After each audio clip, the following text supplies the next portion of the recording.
What's up guys, Seth Feider here, and I'm going to show you how to set up a wacky rig.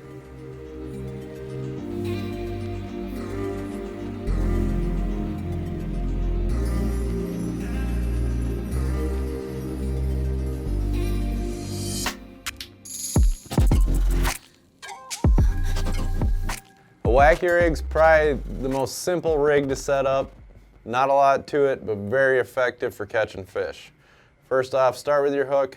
I use a VMC Neko Hook. That's the style I prefer. There's many out there. Tie it to your line.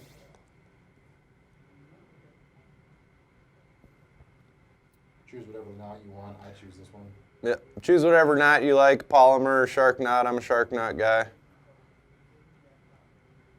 Okay, next step's choosing your soft plastics.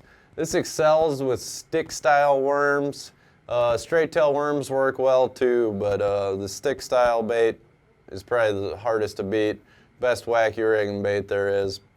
And the rest of it's real simple. You're going to take your worm, depending on which one you use. I kind of like to hold it in my hand and kind of see where it balances the best. The center of the, dead center in the worm's not always the right spot to wacky rig. You kind of want to get it where the worm's about balanced.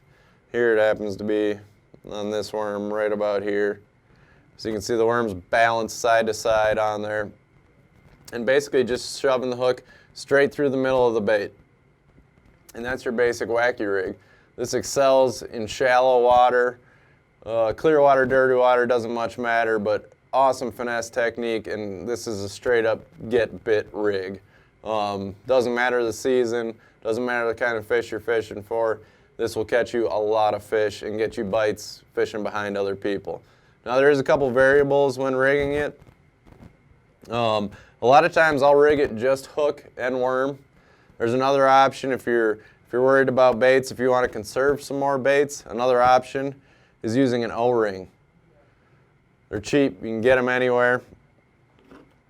I'll take my little O-ring tool, put the O-ring on there, slide the worm in there, pull it off. And now what this is going to do, instead of hooking your worm through the plastic, we're just going to slide it right through the O-ring. And that's going to make your worm last a lot longer. You're going to be able to catch, multiple fish on this without tearing up your worm, without losing it, where when you rig it just with the hook and worm, it tends to only get, 1, 2, 3 fish out of it. This setup, you can get 5, 6, 7, 8 fish out of it. Really, prolongs the life of your worm, and you go through a lot less of them, saves you some money.